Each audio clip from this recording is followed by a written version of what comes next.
Well, Australia's High Court has upheld one of the toughest laws in the world aimed at cigarette marketing.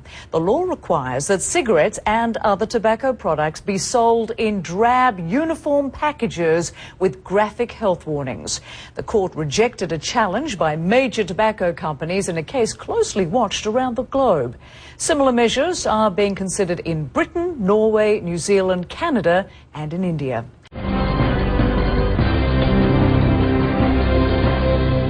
The world's strictest cigarette packaging rules ban tobacco companies from displaying their designs on any product for sale in Australia. The government plans to implement the law in December. The new packs are uniformly drab olive. They are devoid of all brand colors or logos and feature gruesome pictorial health warnings.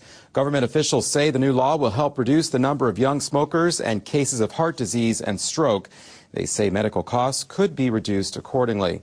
Now, in the lead-up to the decision, 4 of the world's leading tobacco companies, including Philip Morris and Japan Tobacco, united to urge courts to drop the case. They argued that the new rules violate their copyright. Now, a Japan Tobacco official says the company regrets the Australian decision. He said the firm will carefully examine the court's summary in regard to its future business.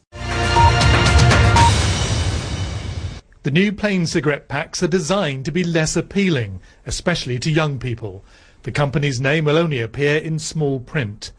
But several of the biggest companies, including British American Tobacco, Philip Morris and Imperial Tobacco, have fought plain packaging, saying it robs them of their established brands and logos without compensation, and may actually encourage a criminal market in fake or imported cigarettes. The move to bring in plain packaging here is being watched right around the world. Britain, some states in America, New Zealand, India, they've all shown an interest in what's going on.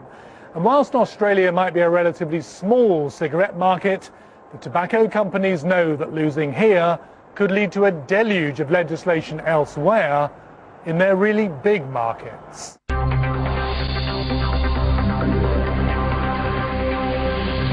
Now, the government believes this will reduce smoking throughout Australia, but the tobacco companies have been, perhaps unsurprisingly, fighting this extremely hard. And today, the High Court here in Australia said that it was ruling with the government that the legislation can go ahead as planned, and it has thrown the tobacco companies' case out. Basically, the tobacco companies were arguing that it was unconstitutional, that the government couldn't take away its right to have its own branding without compensation, but the High Court has disagreed. Now, the Attorney General here in Australia has said that this is a watershed moment, and certainly other countries around the world, including the United Kingdom, are watching to see what happens very closely, because it could well be that we see similar legislation appearing in Britain before too long. We are so proud that we're able to stand up today and say that we have taken on big tobacco and we have won. And this is good news for every Australian parent who worries about their child picking up an addictive and deadly habit. So I am pleased to be standing here with my ministerial colleague, Minister Plibersek. Obviously, people have seen that the High Court has announced their decision, although not provided their reasons. All of the arguments that were presented by Big Tobacco in trying to convince our government not to proceed with this action, I think have been disproved today. They've threatened us with the expense, they've threatened us with legal action, and I'm delighted to be able to say that we have won that legal action. And just as some icing on the cake, it seems that the big tobacco companies will also be required to pay the government's costs. So taxpayers can be pleased that if this public health measure stops even a single person from smoking, not only will we have saved lives, but it will have been a very good investment of the government's money. This is a victory for all of those families who have lost someone to tobacco-related illness.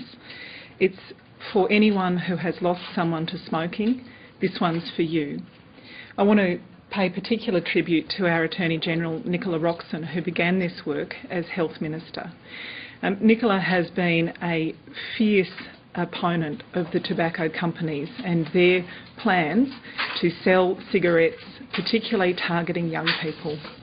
We know that the two things that affect young people's decisions to smoke most are the price of cigarettes and the appeal of the packaging.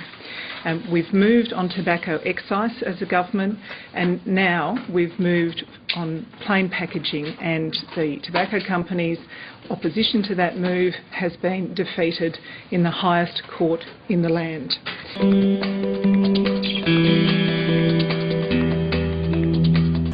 The decision cannot be appealed. The tobacco company said it will fuel a black market in cigarettes. It's a good idea, but whether it's going to work or not, I don't think so, because a smoker is going to smoke regardless of what the package says. It doesn't have to have a brand, because at the moment it's being sold behind the counter anyway. So what difference does it make?